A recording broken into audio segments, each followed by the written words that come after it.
A través de la extensa historia han ocurrido eventos que no muchos quedaron satisfechos con su resultado, y como consecuencia muchos idean historias alternativas para saber qué hubiese pasado si las cosas hubiesen terminado de forma distinta. En 1862, Francia invadió México con el fin de establecer una monarquía en este, y así volver a México un vasallo francés. El escogido por los franceses para gobernar México como emperador fue Fernando Maximiliano de la Casa Habsburgo.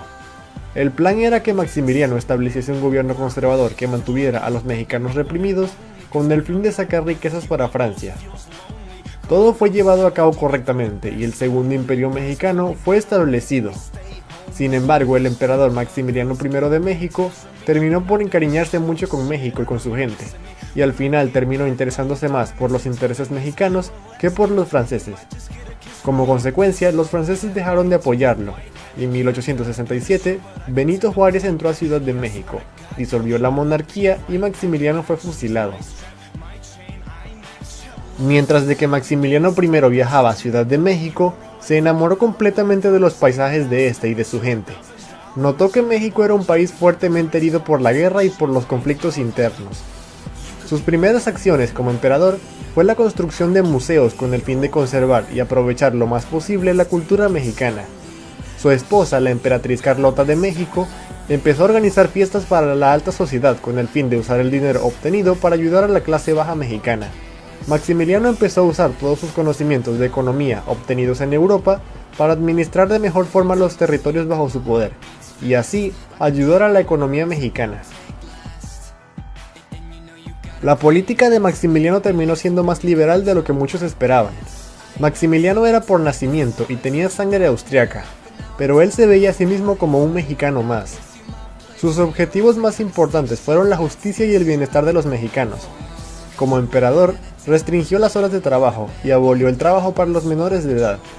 Pagó todas las deudas de los campesinos mexicanos que sobrepasaban los 10 pesos. Restauró y fortificó la propiedad privada y prohibió toda tortura o castigo corporal. Los intereses de Maximiliano se vieron todos hacia México y su gente, y a Napoleón III no le gustó nada esto. Finalmente Napoleón ordenó el retiro de las tropas francesas y dejó a Maximiliano solo. Benito Juárez y los republicanos estaban apoyados por Estados Unidos, así que finalmente estos terminaron ganando. Pero, ¿qué hubiese pasado si por algún factor Maximiliano hubiese recibido más apoyo y Juárez menos?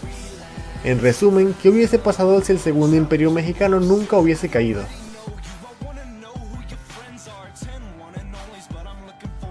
Una de las primeras cosas en las que México hubiese destacado es en el ámbito militar, con un ejército imperial mexicano equipado con lo último en armamento de fabricación francesa, austriaca y belga, así como también voluntarios y oficiales de estos mismos imperios, hubiesen hecho del ejército mexicano uno de los más poderosos de las Américas. Cabe destacar que el triunfo de Maximiliano en México hubiese significado una declaración de guerra por parte de Estados Unidos. Sin embargo, y para alegría de los mexicanos, las posibilidades de que este país ganara la guerra eran muy pocas, pues los Estados Unidos se encontraban devastados por la guerra civil que azotó su país años antes.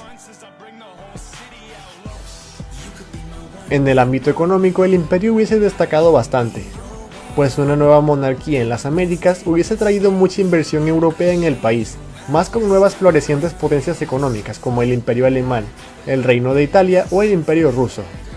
Con esto México también empezaría a ver una fuerte inmigración europea, y a largo plazo el Imperio Mexicano hubiese visto el nacimiento de nuevos científicos, inventores y emprendedores en el país. A pesar de que el emperador Maximiliano era la personificación de la palabra europeo en el país, el monarca respetó y consolidó los derechos a los indígenas y el respeto a sus territorios.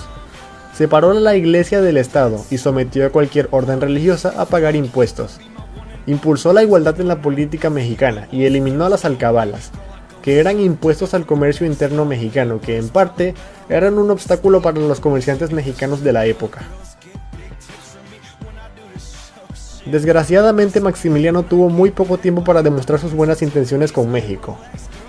Incluso dicen que poco antes de ser fusilado, Maximiliano murió gritando "¡Viva México!".